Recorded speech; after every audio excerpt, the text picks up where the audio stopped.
Hello and welcome to another edition of Nation Building. On this program, we examine the political, social, and moral issues in the Bahamas. And on our program today, we are pleased to have a former Minister of Government under the Ingram administration, former Minister of State for Finance, Mr. Zhivargo Laing. When we get back from this break, we'll talk to Mr. Laing about politics. Stay tuned.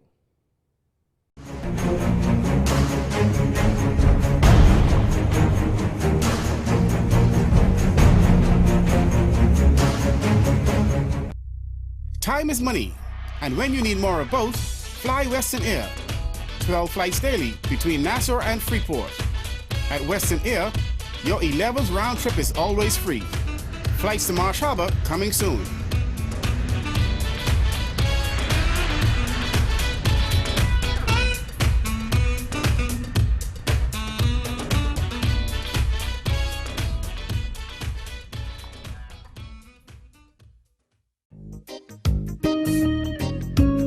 Who said you can't get great quality products at an affordable price? If you want the best quality food products at the most affordable prices, you must pick up the Jamaica Bahama brand of fine quality products at your favorite food store. Products like Jamaica Bahama Coconut Water, the most healthy and refreshing drink on the market. Jamaica Bahama Fruit Punch, the only fruit punch in the Bahamas made from real fruit. Jamaica Bahama coconut milk, green pigeon peas with coconut milk, condensed milk, kidney beans with coconut milk, corned beef, green pigeon peas, mackerel, and corn. Jamaica Bahama's fine line of products is available at all your favorite food stores and convenience stores nationwide. Telephone 351-8282 in Freeport and 341-4091 in Nassau. I don't wanna wait.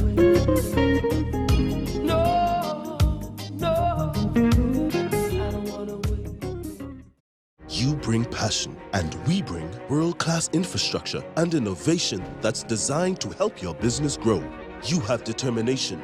We've got your back with a super-fast LTE network, giving you access to whatever you need, when you need it. You offer superior service, we put you in control, with a dedicated care team to look after your business 24/7. Together, we have the advantage. Alive. Let's do this.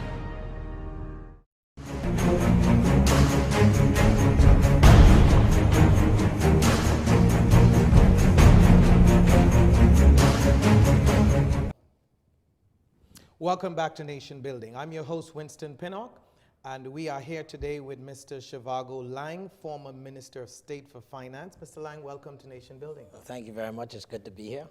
Thank you for coming, sir.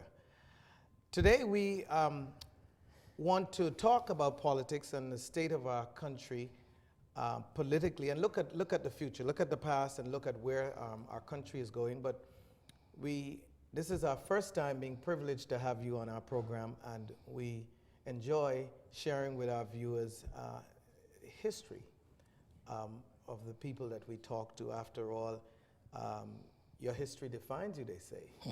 Pretty much your background and where you came from and your upbringing has a lot to do with the man that you are and have been in serving our country. And so I just want to take a few minutes to ask you to share with our viewers where were you born, where you went to high school, and a little of your history for us.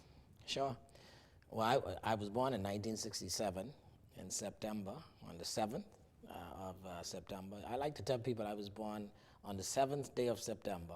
I'm my mother's 7th child, and I was born in 1967. You were a 7 man. And 7 has some special connotations to some people, you know.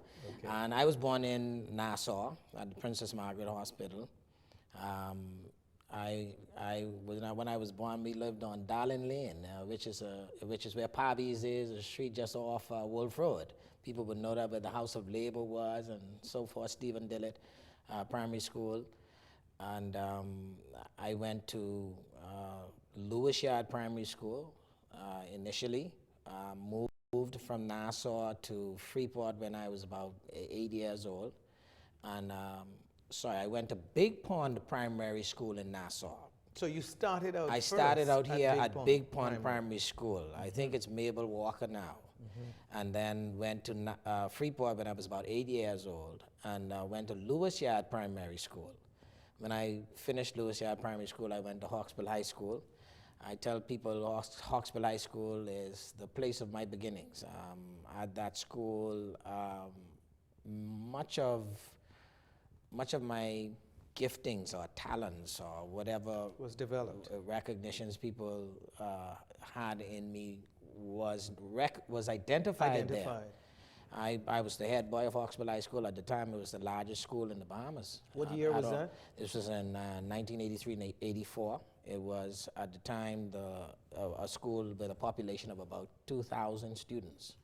And it was really something to attend Hawksbill High School. Very dynamic school in almost every area, whether it was academic or sports or just involvement in the Grand Bahama community. The school was something else. At the time, it was breaking new grounds in any number of areas. For instance, I would have been one of the first students in the Commonwealth of the Bahamas to have had a 3-year concentration in studying the sciences alone.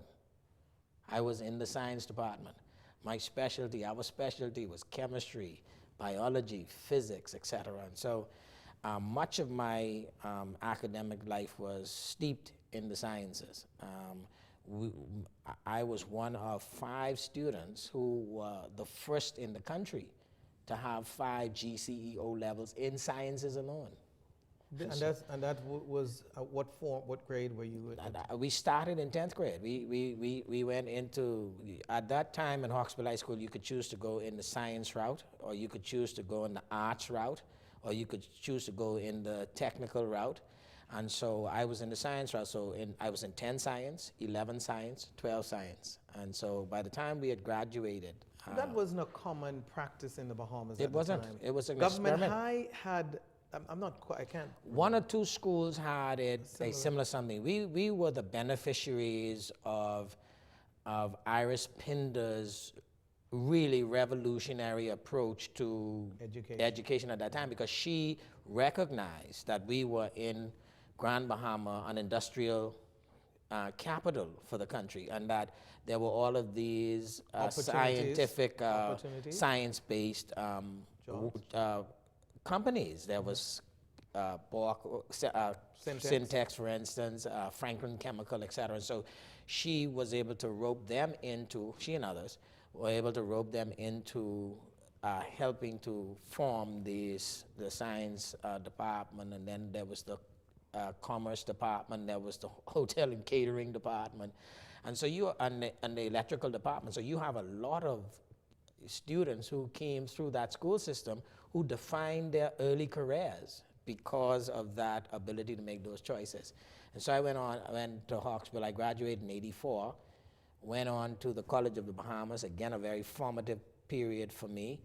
I met the likes of Adaran Cash, Michael Pintard, and Frank Smith, Kenyatta Gibson. We were all, Montez Williams, we were all there together. And all got involved with Joy Ferguson. Joyanne Ferguson was a magistrate now. Ferguson Pratt now. It was I think chief magistrate now. But so we were all involved with student government, and I became president of the College of Bahamas Union of Students. And so that began my early introduction to politics. Well, it technically started at Hawksbill High. You became... Well, I was at Hawksbill High, I was selected head boy by the teachers. Okay. But at COB, I ran for office. And so, you know, that was the start of my practice in politics. And so, and from there I went on to the University of Western Ontario, where, again, I studied economics, but I spent time actively involved with some of the social happenings there, and I became the vice president of a group. Of course, in Canada. In Canada, yes, London, Ontario. I became involved with a group group called the Academic Coalition for Equality, and I was its vice president. And our association was formed to resist a effort by a professor there to suggest that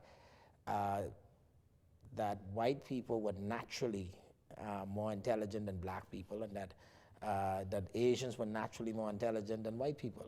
And so we had lots of activities trying to resist that kind of approach. From the University of Western Ontario, I came home, spent almost a year and a half without a job.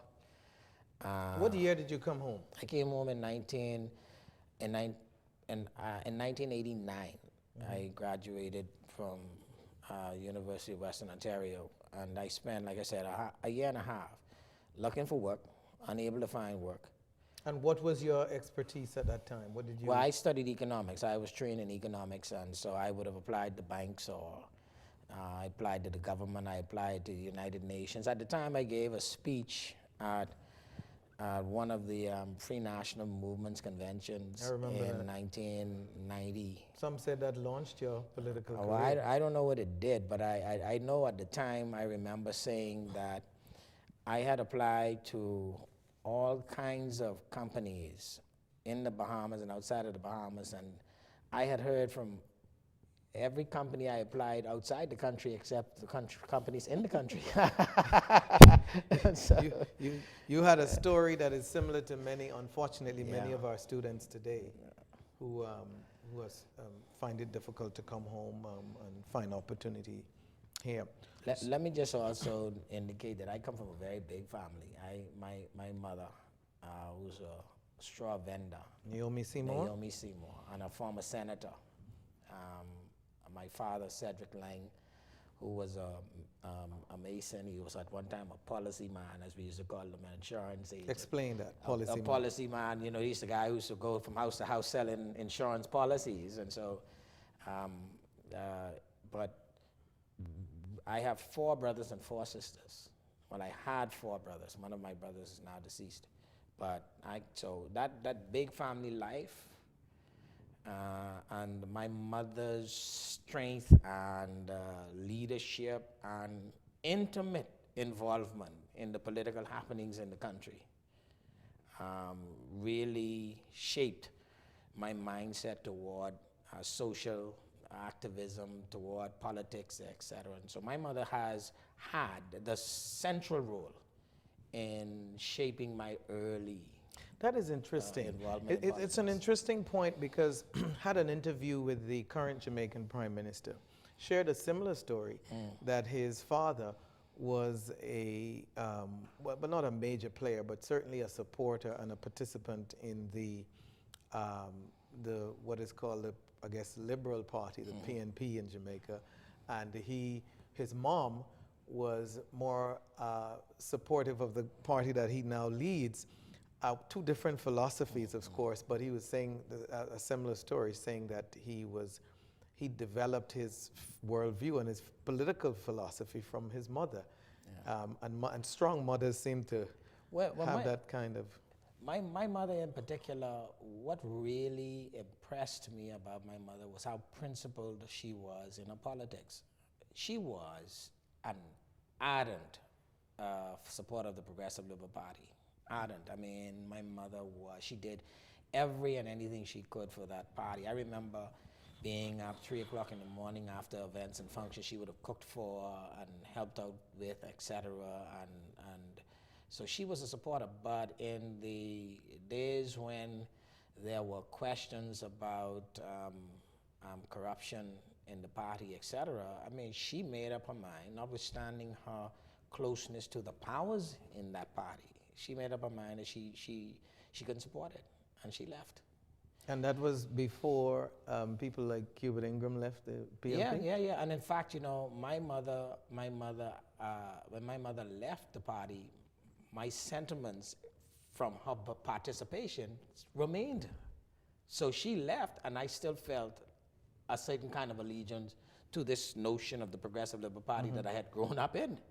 But she pressed on, and eventually I made up my own mind about about it too, and both of us began looking at the Free National Movement as a place for support, because she was also very close to Cecil Wallace Whitfield.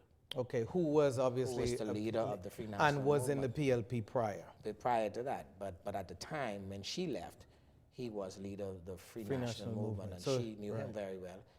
And she asked me actually to go down and to a meeting he was having and see if I would be interested to help. And I did. I went down and I listened to him. I was moved by What moved you? the easiness with which he approached this task. I mean, this was not a man trying to put anything on for the people who were in that room listening. He was simply stating what the challenges were, what needed, he thought, to be done, and trying to invite us to join the cause, and just the sincerity and authenticity of what he was doing. Is that impacted missing me. from our politics today in large measure? Well, I think it is a rarer characteristic of many politicians than I would have observed at that time. I think there are still some. There are any number of political personalities, I believe, represent authenticity, but it is a fading reality, I think. So let's quickly, before we wrap up this segment, talk about why the FNM.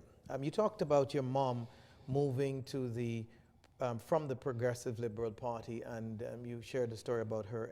But what really was the breaking point for you in terms of causing you to have, if I would say, an ideological shift? Well, initially it was the fact that when questions were being raised about Linden and his team, I didn't jump on the bandwagon and start thinking that this was all true. I penned a letter to Linden. How old were you then? This would have been 82, 83 or so.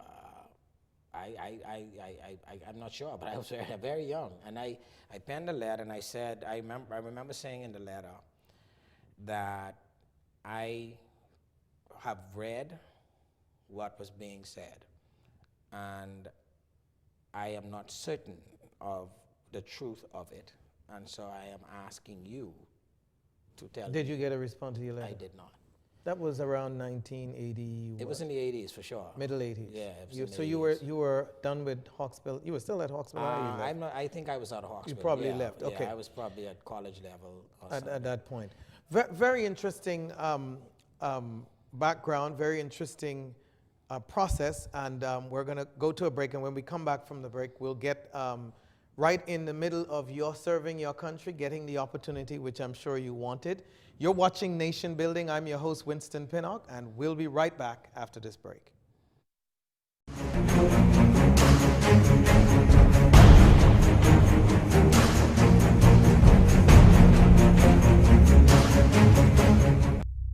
Time is money, and when you need more of both, fly Western Air. 12 flights daily between Nassau and Freeport. At Western Air, your 11th round trip is always free. Flights to Marsh Harbor coming soon.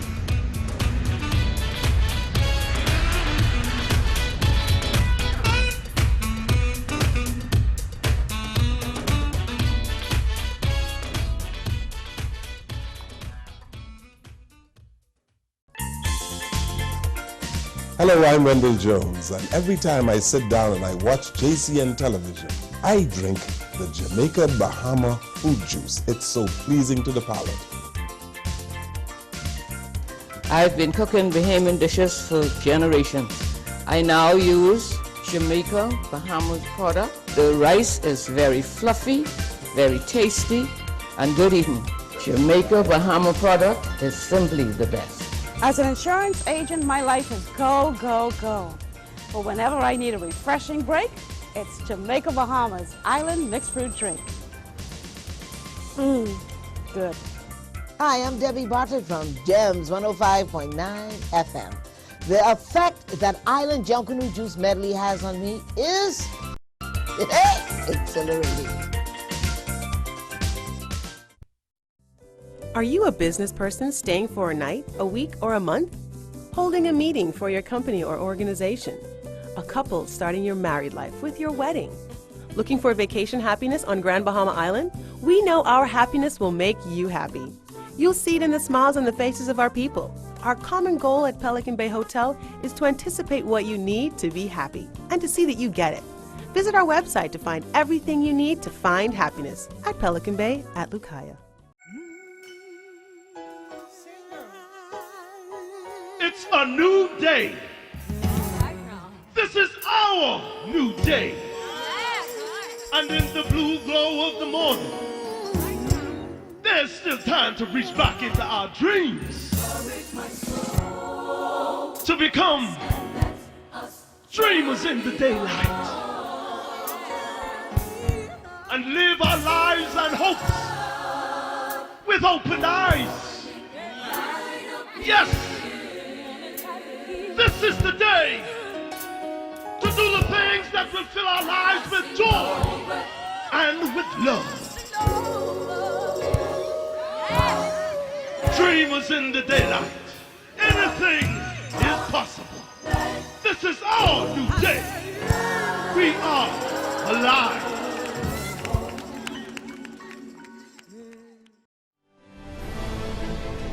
What if we told you only 68 miles from North America lied an island with communications and technological infrastructure unmatched in the Caribbean?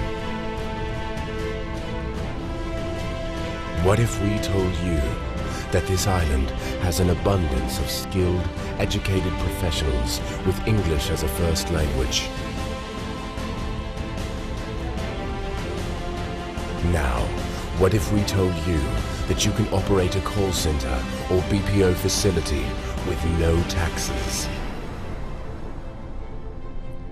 You may think there's no way, but there is.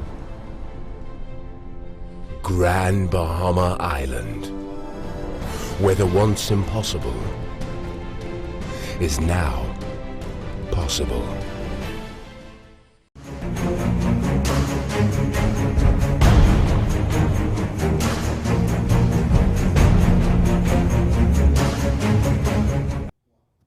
Welcome back to Nation Building. I'm your host, Winston Pinnock, and today I'm talking to former Minister of State for Finance, Mr. Zhivargo Laing. Before we went to the break, Mr. Laing, you were addressing why the Free National Movement. And you know, let me finish the thought by pointing out that I adored Sir Lyndon Pinling. Adored him. I admired him. I had occasion to meet him on a couple times as a young man, and today he still remains for me a figure I admire. You know, people are strange, and we sometimes define people by some segment of their life as opposed to the totality of their person.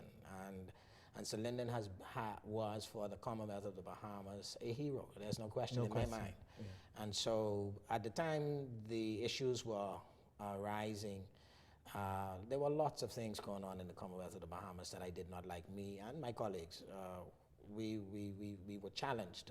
We thought the country was not headed in the right direction.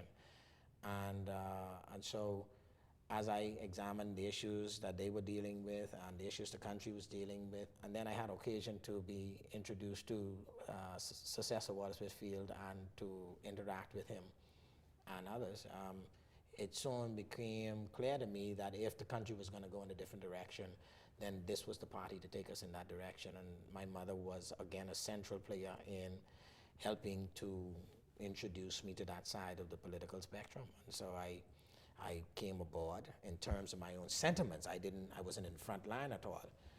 But later on, some of the candidates in the Free National Movement in Freeport asked me if I could help them to encourage young people to register to vote. They didn't ask me to encourage young people to vote for the FNM, but that the registration was slow among young people.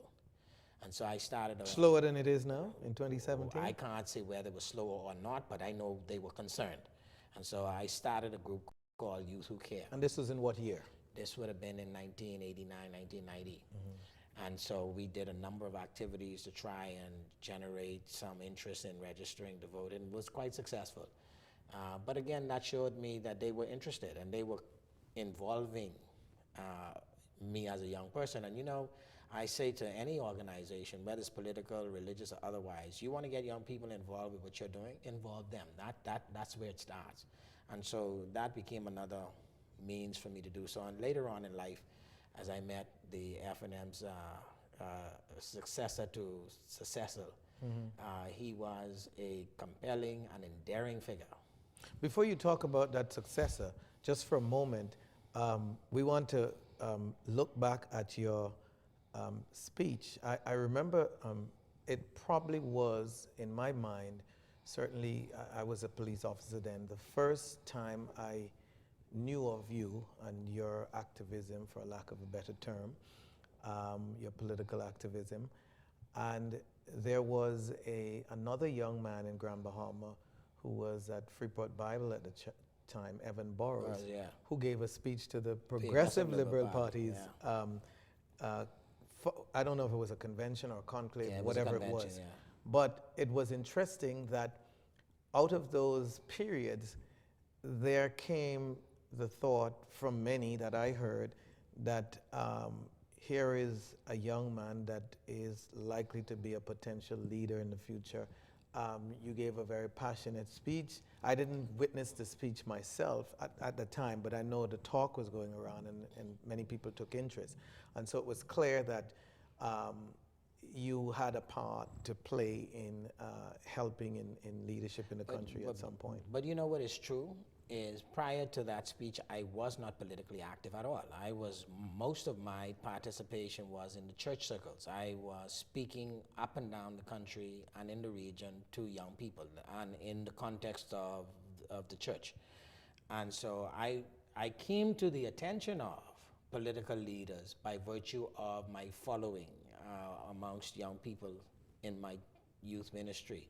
And I never asked, inquired, expressed. Were you a minister in the church? I was a youth director, and I was a lay preacher. Oh, interesting. And I never asked, I never inquired, I never requested or suggested that I was interested in politics to anyone in any political party. Never did. And what happened was I made the speech, and it was really in earnest a speech that essentially said to young people that if you were interested in what was going to progress and advance your cause, you had to divorce yourself from your parents' desire for your political choice, and you had to choose for yourself. I think that was, for the Progressive Liberal Party, that was challenging because lots of young people followed their parents' political persuasion. And the FNM saw the reverse of that later on when it took office, because a lot of FNM children voted for the Progressive Liberal Party. And that is as it exposure should be. And that is as it should be. People should be free to vote, young and old. They should be free to vote. So I made the speech. When I was done with it, I never thought about it in terms of what it could mean for any political aspirations I may or may not have had, and it was the end of it for me. I was approached later on about whether I'd be interested in running or not. So in 1990, there was a by-election in Freeport after the death of Cecil, the leader you met. And if you can, tell us what happened during that period between 90, after there was a by-election. I remember very vividly the by-election. That's the longest political campaign I think we've had in the Bahamas, because we went from a 90 by-election run and campaigned all the way into 92. The general elections of 92. So during that period of 90 to 92, what role did you play? None, not politically. In 1990, 1991, I was essentially working in Calvary Temple as a youth pastor, full-time business administrator, and focused pretty much on that. Though when asked, I would express my view. I would write from time to time, letters to the editor to express my view on some issues in the country. I was asked by the government to participate in youth leadership forums to consider some issues. Among the issues considered was the National Youth Service. So I was one of the contributors to that debate, and quite frankly, was a leading voice in protestation to the thought at the time. I was going to say to you, Mr. Laing, in looking at a 1992 interview with a young Zhivargo Laing, wish we had it to play here, but you seem to be a very, at that time, very idealistic young man. You clearly articulated your views on things like National Youth Service, and my memory is that that interview was done when the FNM won the election, and you were yourself, Darren Cash, and others were challenging the new administration. One wouldn't get the impression that you liked or you were a part of it in any way, but you very much challenging them to say, look, if you don't do these things, you'll be out of office in the next. But as you know, and I was idealistic. The things I expressed then are things I still believe today. When we talked, when I spoke, that interview was in the square by the house of Russell Square, and Darren and I were speaking, and we weren't speaking as FNMs. We both voted for the FNM. We campaigned and helped and promoted the FNM where we could, not as frontliners or anything, but just our own view was this was the direction the country needed to go. We needed to change. So we were challenging the government at the time that it needed to deliver, or otherwise it would be out. And I think Mr. Ingram, who became Prime Minister, understood that quite well, and that's why in his second effort he could mention what he delivered on. I think was it a mistake? Sorry to cut you, but was it a mistake to have protested against National Youth Service when in fact our country is in the state it's in today, and many say it's because there weren't programs like National Youth Service developed? It's not a mistake for me, because I still believe today that the spirit in which National Youth Service was being promoted is wrong. I believe that to this day. Is it the spirit by the then leader, or was it the idea? I believe the National Service is something every single Bahamian ought to be doing, seeking to do, ought to be doing. When you tell me that I ought to mandatorily give service, you're not getting service. You are getting an obedience to a coercive power you have over me, compelling me to do.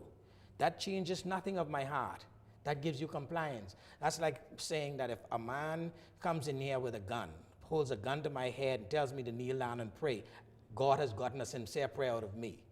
No, he's gotten compliance to a man who's threatening to kill me. My heart matters to service. And so why is it that whenever we talk about national service, it is always in the context of bad young people? So the suggestion is college students shouldn't give national service, that church-going young people shouldn't give national service, that national service is the way you get bad young people to become good. If that were true, we wouldn't have any challenges with people who are in our disciplined forces. And you and I both know that is not so. Character doesn't change because you're in a disciplined environment alone. But it's certainly a part of it. No, but it can help. But there are many countries that don't have national service. Many, many, many, many countries. The Commonwealth of the Bahamas, when it was a better place, we said, had no national service.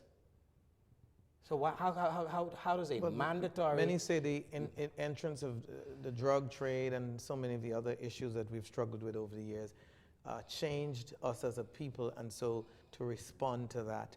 Well, listen, if the Commonwealth of the Bahamas develops a mandatory national youth service, I will not protest against it. I will look at it and I believe it will do some good. I believe so. But I don't believe it will fix anything of the things that we are complaining about. Think about this.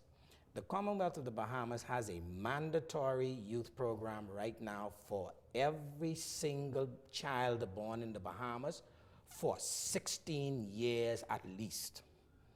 Going to school. Have to.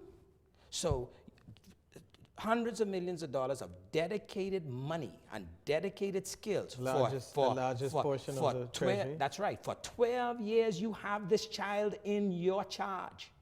And you're telling me he comes out or she comes out bad.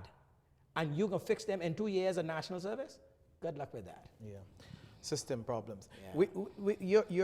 Your entrance into frontline politics, let's talk about that. In between 92 and 2007, what did you do? Because you didn't have a job, you said, leading into the 92 election. What did you?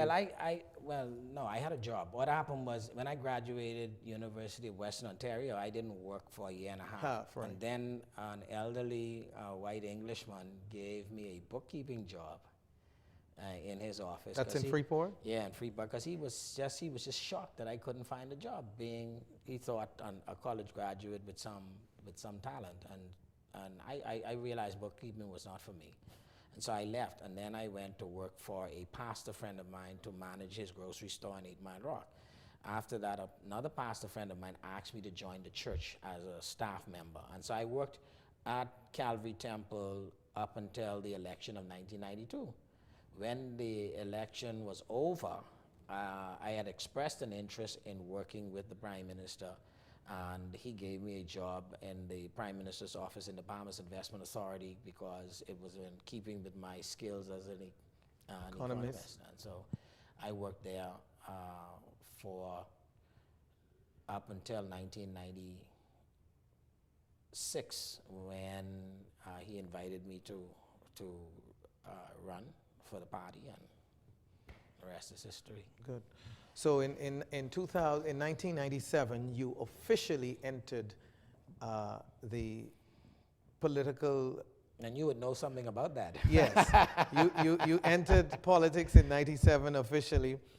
Remember, ran as a candidate successfully in Fort Charlotte. Very interesting times. Running against a friend of yours, Frankie Wilson. Yeah. And was quite interesting. When we come back from the break, we're going to talk. We're going to rapidly go through those early days, and of course, we have a lot to talk about in this final segment. You're watching Nation Building. I'm your host, Winston Pinnock, and we'll be right back after this break.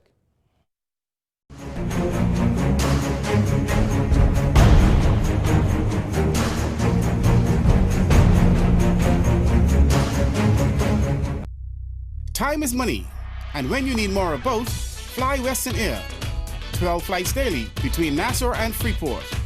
At Western Air, your 11th round trip is always free. Flights to Marsh Harbor coming soon.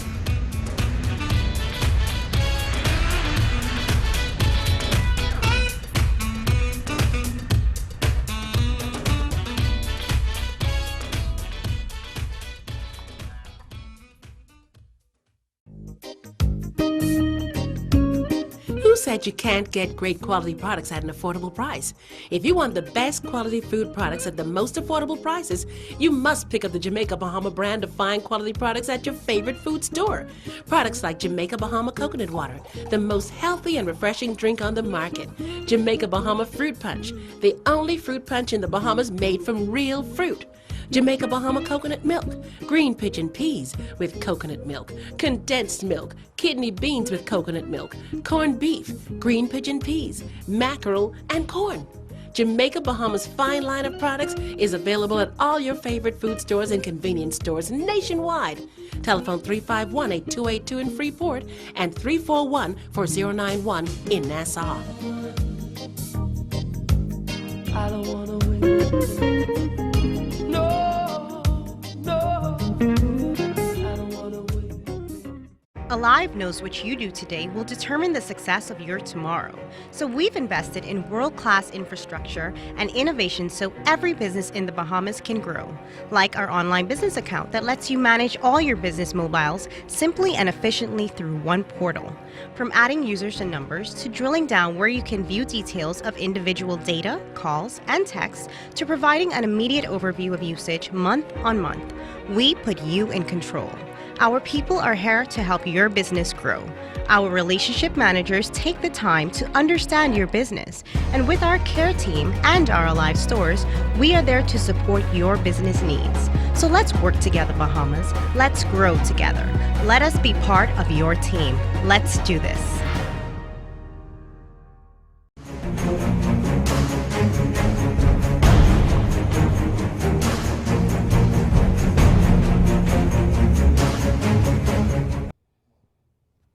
Welcome back to Nation Building. I'm your host, Winston Pinnock, and I'm here today with former Minister of State for Finance, Mr. Zhivargo Laing. Mr. Laing, before we talk about your official entry into politics in 1997 in Fort Charlotte, in talking with you, you several times expressed the fact that you were involved in church ministry. I don't know how many people in the Commonwealth of the Bahamas know that you were a preacher. Tell us about your Christian. Still preach. Okay, tell us about your Christian sojourn. No, listen, I accepted the Lord Jesus Christ into my heart when I was in high school in about 10th grade. I was led to the Lord by two young students in my class. And ever since that time, I developed an increasing commitment to follow the practices and teachings of Jesus Christ. Imperfectly, but that was my commitment. From I was a boy, I always felt the sense of God, but they brought me into this understanding that there was a practice and a discipline which Jesus required of us and wanted to teach us that meant having a personal relationship with him. I did that in 10th grade, and ever since, in following my commitment, my Christian commitment over time, people would ask me to share my testimony, would ask me to speak to young people about my faith. And I found that more and more people just kept saying, listen, we want you to come and speak here at our church, come and speak at our youth group, come and speak at this convention, some all over the Bahamas, and some countries, Jamaica, and the like in the United States of America. And that's what I do. You give me an opportunity to speak on leadership or speak on the love of Christ or to speak on some other topic, I share. And all of what I do has in its background a check and balance by what I believe the Word of God says. So if I do wrong, I believe I'm wrong because against the background of the Word of God, I have done wrong. And similarly, if I do right. How does being a man of faith, how does that affect how did it affect your political journey? Because we both know that there are countless occasions when there are challenging, tough decisions that have to be made that may conflict with one's spiritual belief. How do you manage that? The fact that most people will not have a frontline political career and believe lots of nonsense about politics would make them believe that there's some special temptations in politics that other people in life don't have. It is utter nonsense. We have preachers in the country who have never entered politics, who have seen a multitude of temptations that every politician would see in his lifetime. As a matter of fact, the scripture tells us Jesus was tempted in every way we can be tempted, and yet without sin. And he wasn't in politics. So politics offers no special set of temptations. You are a believer, you live in the world has temptations. You are a Christian doctor, a Christian lawyer, a Christian businessman, a Christian nurse, a Christian carpenter, a Christian politician. You have the pressures of life that weigh on you. And faith, if it is strong, helps you to get over. Sometimes you still fail even then, but it helps you to get over. If it is weak, you fail more often than not. If there is none, you fail abundantly. And so I face no special particular challenges of faith because I was a politician. But what about policy making, though? And you stated well the impact, as you put it, of faith on any profession. But what about in policy making? Because as you know, I mean, it's the U.S. I guess provides the greatest eye-opening experience, I guess, for us as Bahamians as we look at that country that is well advanced ahead of us in terms of its policies. Yeah. And you will see the conflict, and even here in the Bahamas, recently in the referendum and these other things, you will see where the church will take, in fact, not just now, from Sir Lyndon was in office, there were positions that were taken that conflicted with the traditional spiritual or belief. And so when I raised that question, the central focus of my question was as it relates to policy making, not so much as it relates. But it's the same thing. I mean, because if a policy invokes a position contrary to the word of God, then it's the same temptation for the politician.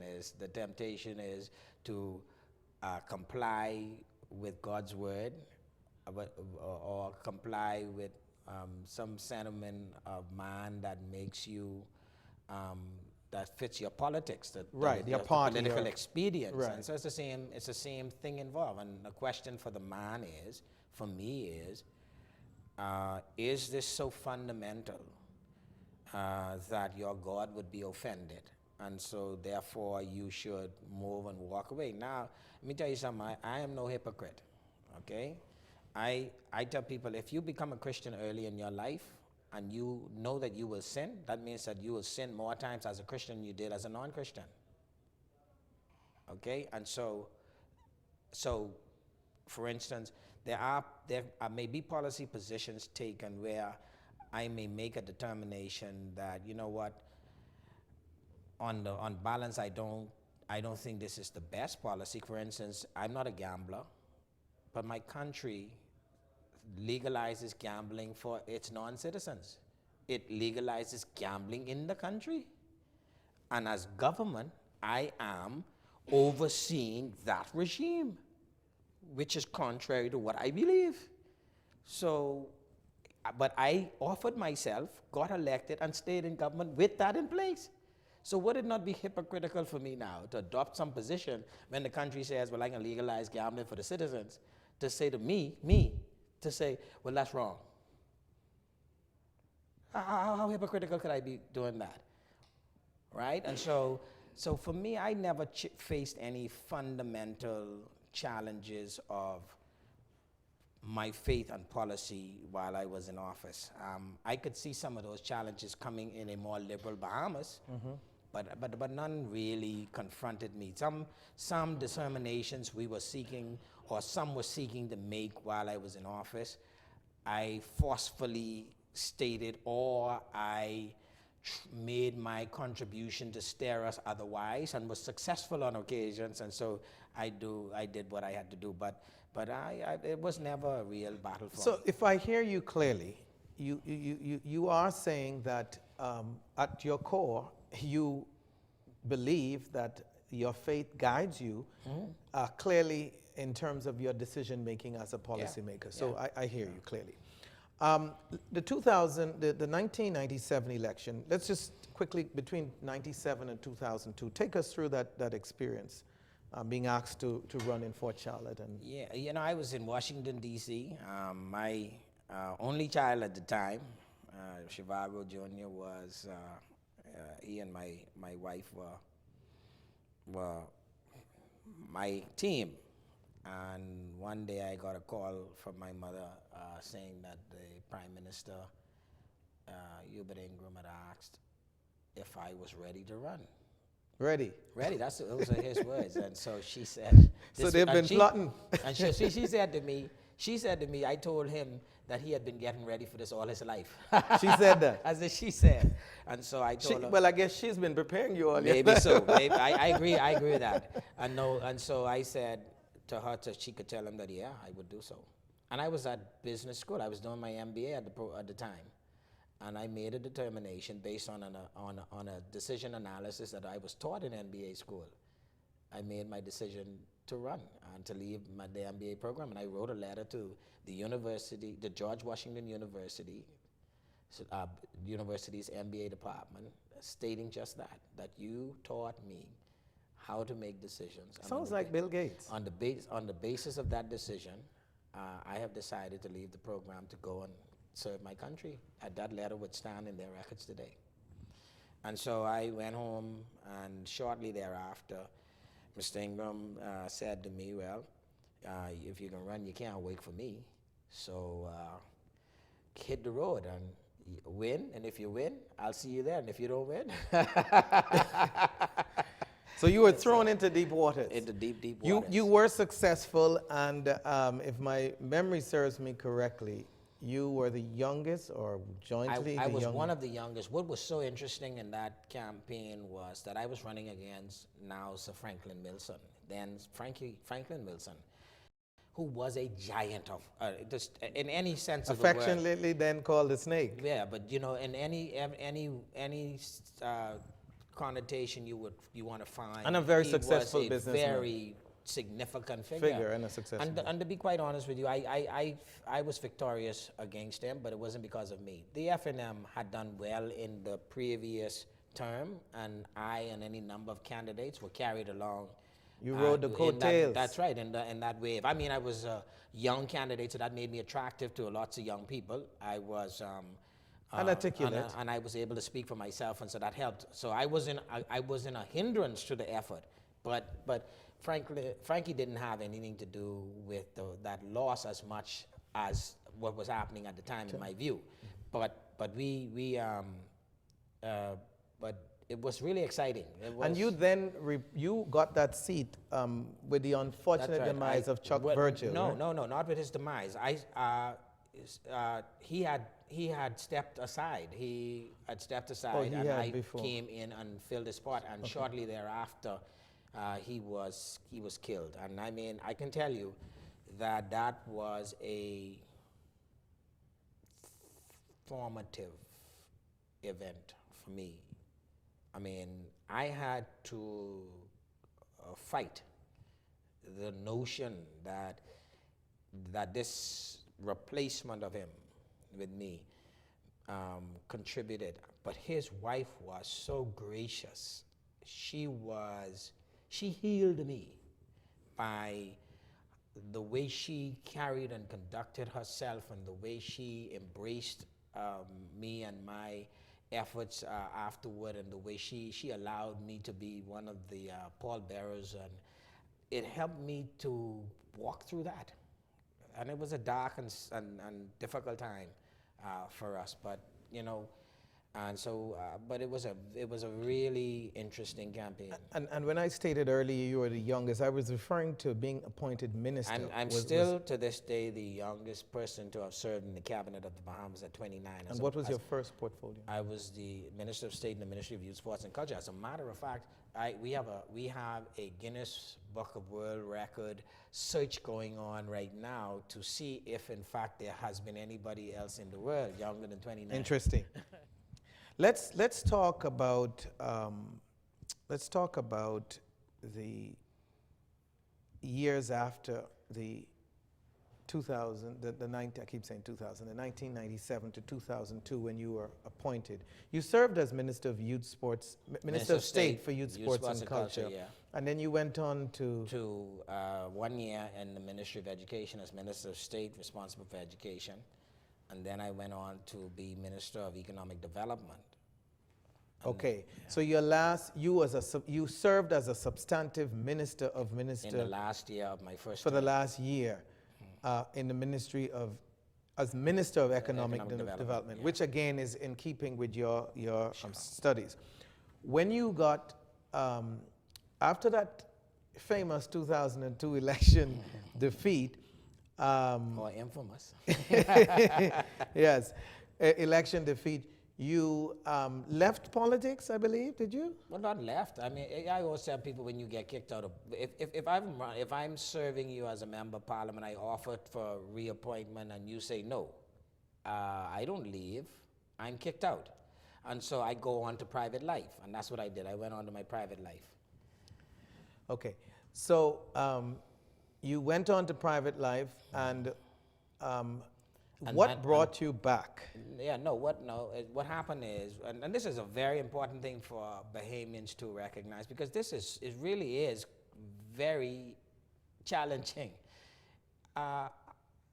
If I offer myself for public office and I am refused, then I become, like you, a private citizen. I'm not, even if I continue to be an active person in political advocacy, I'm still a private person.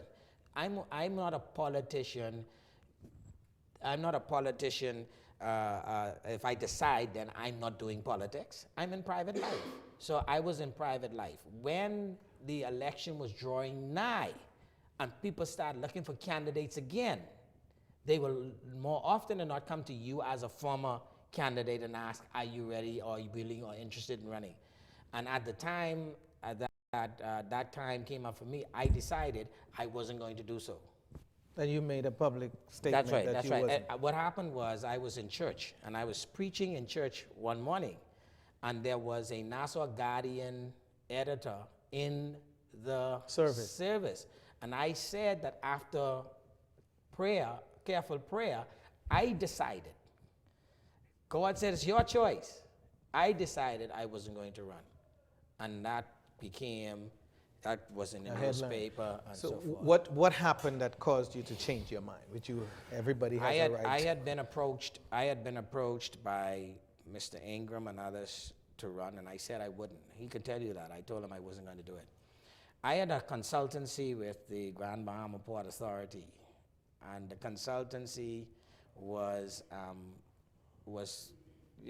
something that I would use. I was feeding my family with it, and then I had a situation where it ended, and I found out it was because of politics.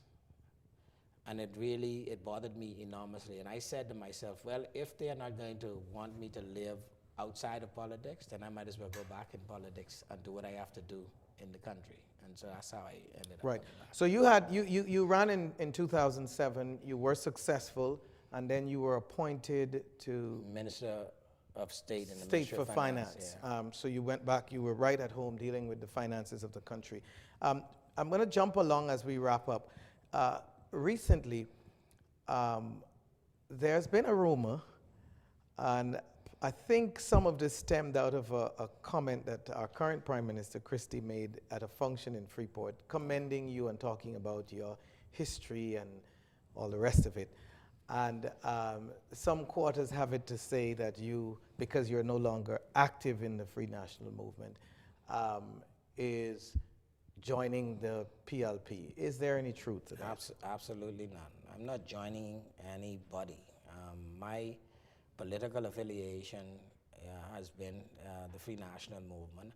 I continue to be a member of the Free National Movement, but I'm not in active politics. I'm not actively involved with politics. I'm not doing anything for the Free National Movement in politics. I'm not doing anything for the Progressive Liberal Party in politics, the DNA in politics, or anybody else in politics. And so that's not true. And so people have also said I was coming back to run for the FNM, and that's not true. That's far from true. But the public, and I have to do this before we go ask this question because it's on many people's mind, why is it that young, talented people such as yourself, Darren Cash and others, but we're here with you, so we'll ask you, why is it that you gave up your Senate appointment and did not, with all the talents and gifts you have, offer yourself to serve your party and to be more active, involved in? I committed these 5 years of my life to my children's education. I have 2 young men who are in university, and I am funding their education to the extent I can. I have a wife in university. I'm funding her education. And so I committed myself to doing that. That's the only reason. I'm doing something else now. Okay. Before we go, is there any thoughts that you want to share with the country about your party, the Free National Movement, as we prepare for the next general election? No, I'm not speaking for the Free National Movement at all. I'm not involved with active frontline politics. I'm not involved with politics, and I'm far from able to speak for the Free National Movement or anybody else. I want to encourage every Bahamian to do what they can to build and nurture themselves, their family, and this country, and to trust God to enable them to do that well enough so that we could become a better country. But everything in this country doesn't have to be centered around politics. And I can tell you, for this time in my life certainly is not. And you're at peace? Absolutely at peace with myself. Mr. Laing, you've been an excellent guest. Thank you you so much for coming and sharing your thoughts with our viewing public. On behalf of all of us bringing you Nation Building, I'd like to thank you for tuning in today and invite you to stay tuned to the next edition of Nation Building when we bring you educational and informative program for you, the viewing audience. Thanks.